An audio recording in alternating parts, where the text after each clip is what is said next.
This is the Fredericksburg Neighbors Podcast, the place where local businesses and neighbors come together. Here's your host, Dory Stewart. Welcome back to another episode of the FXBG Neighbors Podcast, where we share the stories of our favorite local brands. Joining me today, we have Allysa Smith, and she is with Mighty Floaters Infant Aquatics. Allysa, welcome to the podcast. Hi, Dory. Thank you so much for having me. I'm excited about this. It's so nice to meet you. I'm looking forward to learning more about you and your business. So let's start there. Share with us a little bit about Mighty Floaters Infant Aquatics. Okay, so what I have is a survival swim business in Fredericksburg, to which I teach 6-month-old babies all the way up to 6 years old, survival skills in the water, infant rescue skills is what they're also known as. So for my little 6-month-olds, from 6 months up to 15 months old, it takes about 4 weeks for them to learn how to enter the water and then get into a float and wait for help to kind of arrive to pick them up. And then my 15-month-olds, if they're walking all the way up to 4 and 6, I teach them how to swim first, and then we float. And then for my older ones, they then learn to progressively flip back over and then continue swimming to the edge of the pool or to somebody's hand. So it's a very rewarding experience. And my older ones, they complete the program in about 4 to 6 weeks, depending on their age. Amazing and so important for safety. And I've always been fascinated watching videos of these babies who, kind of get thrown in the water and then they pop back up and they swim to the edge. And it's fascinating. So I would love to learn. Tell me about you. I want to learn about your journey. How did you get into this? Absolutely. So I first heard about the program when my oldest, who is now about to be 5, when he was 2, I enrolled him into a survival swim program that was local to the area. And again, like you, I was just so fascinated by seeing little 18-month-olds more confident than he was in the water and just seeing what they were capable of. I was immediately drawn to it. So we enrolled him. He completed his program in about 6 weeks. And then I kind of started to learn more about the program and just to kind of see if there was a place for me in it. In our area. So I did get certified in Richmond. It's a 6-week course. So to be a survival swim coach, ideally you want to find somebody that is certified, who has put in the time and the hours, because that is something that survival swim in itself has kind of become a little fad-like where people are looking for it, but then a lot of coaches aren't often certified. So that's something that I definitely recommend looking for if this is ever a program for anybody. So I became certified, joined a local program, and then after about a year or so of working with them and teaching roughly 70 kids or so, I felt ready to kind of branch out on my own. And then Fredericksburg, Spotsy, Stafford in itself is such a large area to cover, and the closest survival swim business is in Richmond, as well as up north in more of like the Woodbridgey, Manassas area. But even then, that's an ISR program, not an infant aquatics program. So there is a little bit of a difference between the two. So I jumped in and now I have my business. And over the past year and a half, I've taught around 150 kids how to perform survival swim skills. And it's been so rewarding, especially for me as a former kindergarten teacher and a mom of 2 with 1 on the way. It's just been a great gap to kind of bridging my love for teaching and as well as caretaking with littles. Amazing. Well, congratulations on your success. I can tell by the way you're talking that you love what you do. And then you mentioned you're a kindergarten teacher, and it makes a lot of sense. And that for me too is like I was a kindergarten teacher for about 5 years or so, and then after I had my oldest, I became a stay-at-home mom. Mhm, And that has just been a whole journey in itself. So mhm. after I had my second, my 2 oldest boys are about 18 months apart, so we were thrown into the 2 under 2 battle, if you will. Mhm. I was constantly looking for something that I could help find myself in, and that's where after I learned how to become certified and then a coach, it was the perfect marriage of me being able to kind of get out, have my own thing, but then still be able to make those connections with kids and families like I used to do, has just been the greatest experience. Yeah, I mean, that's the dream, to get to kind of marry what is, convenient for your lifestyle, marrying what you love, but then also being able to make some income on it. That's amazing. Congratulations on that. Thank you so much. I appreciate it. So if someone listening were inspired by this and were thinking, maybe I want to take, the leap and start my own business, what advice would you give them? To just do it. I think the hard part, right, is the questions that you ask yourself and you're just constantly second guessing Mm-hmm. what you do. And I know imposter syndrome is really big. And even when I started on my own, I'm like, how am I going to be able to do this? And how am I going to transform this business? And just taking the risks, making connections. I learned very quickly to try to get into different mom groups, and just to kind of see what area is looking for survival swim. And I think for me in particular, I think just finding a good community of moms and other business owners to kind of lean and fall on has been really helpful for me. Mm-hmm. Such great advice. Thank you for that.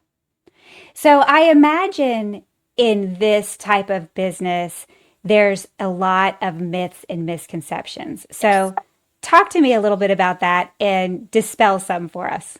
So I don't know if you noticed when you made the comment about tossing the baby in, I was like, no, don't, because that's one of those things, right, where it people will be thrown off as far as thinking that these are traumatic lessons for kids, right? And then you'll see, I will say, there are some teachers who are not as gentle, which is a huge approach that I tried to lead with is gentleness. I mean, these lessons are intense in themselves, but making sure that the kids and their parents are comfortable is always a number one priority for me.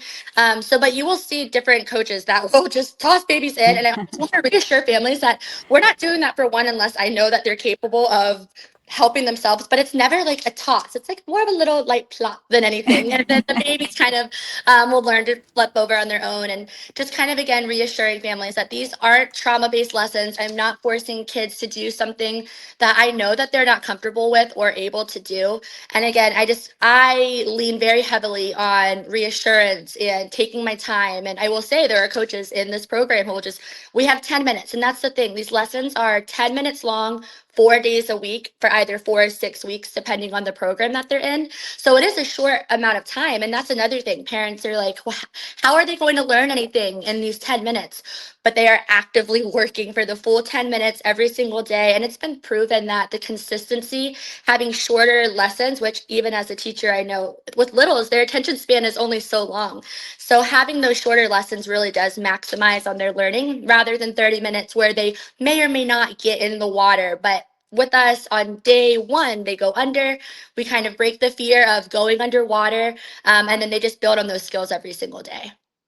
Amazing. I did not know that. Only 10 minutes and Yes. then every day for the consistency. Mhm. That is interesting, but it does make sense. I mean, they're little, they get tired. So 10 minutes Exactly. is probably a long time in the It water. is, especially if they're actively working. And, there are programs that will be 30 minutes long for, maybe once a week for a couple months. But I often get a lot of families who are in more traditional swim lessons, if that's what you want to call it. And they've been in these programs for months to some years, and they're not seeing the competence or skills acquired. I hate to use the word guarantee, but I mean, in about 4 to 6 weeks, maybe a little longer depending on their age, but typically in that 4 to 6 week window, they are confident swimmers. They're safe around the water, which is another thing too. A lot of these programs aren't providing the safety aspect, and that's the most important thing to me. And I will never graduate a kid unless I feel that they're confident and safe in the water, and then along with the parents' confidence as well. Interesting. And what age do you recommend parents get started? Truthfully, if they are families that are near the water often, if they have Mhm. a strong core and they can sit up, they can start as early as 6 months. And with that, then they are just the second they hit the water, they learn to find their air. So I always encourage families to wait. I've had some families do the 4 week program when they were babies, and then a year later they'll come back and then they're able to actually complete the program to swim in about 4 weeks. But I'll lead with the comeback part as I do promote this as a year-long program. They learn their skills in 4 to 6 weeks, yes, but their bodies are constantly growing, evolving. It's like any sport or any other skill that they learn. We want them to keep practicing. So just about all of my families, after they graduate, it's not like a one and done, you're off on your own kind of thing. They continue to practice with me once a week once they graduate, most of them throughout the year, unless they're in the water very often.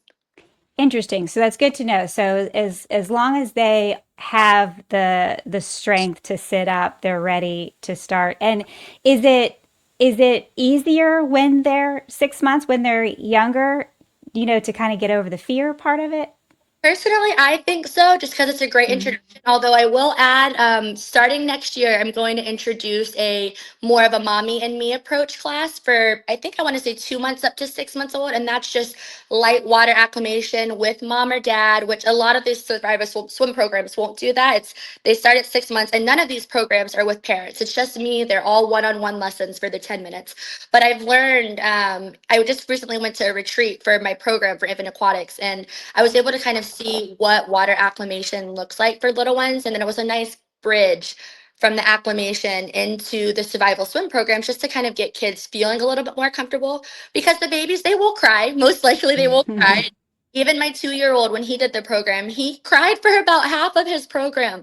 But now he is more confident than ever. And I, more importantly, am so confident with him around the water that I really think the sooner the better is the best way, just to kind of build their confidence. And it might take some time. I think even after a year of him being a swimmer, he was still a little bit hesitant, but now, I mean, he's a fish. And so it's been really fun to watch that journey as a mom. And then with some of my kids that I've had now in my program for about a year and a half, it's been so fun just to watch their confidence grow too.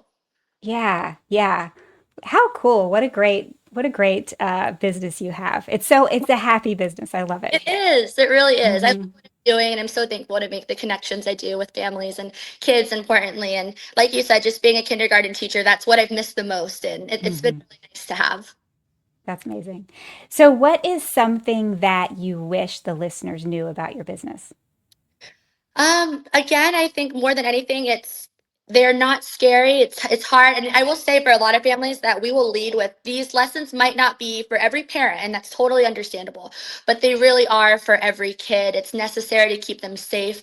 Up until I became a coach, truthfully, I didn't know that the statistic from the CDC states that the leading cause of death in children from 1 to 4 is drowning. So, kind of Oh. by keeping that barrier of a little bit of help, I think I wish that this was more easier to give to all of our kids in our community.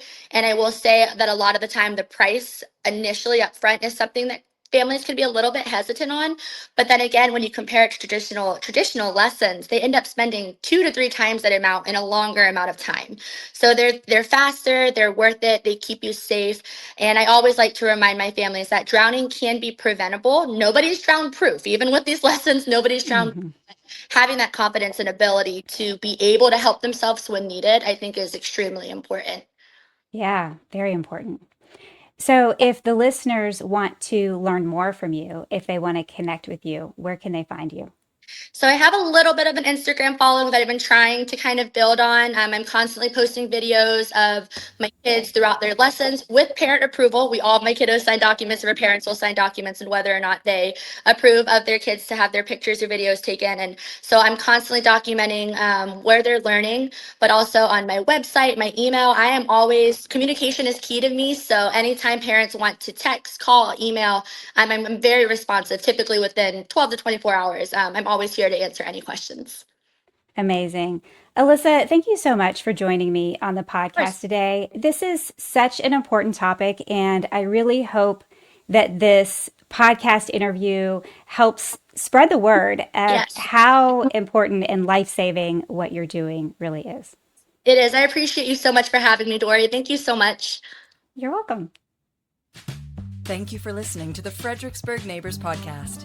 To nominate your favorite local businesses to be featured on the show, go to fxbgneighborspodcast.com.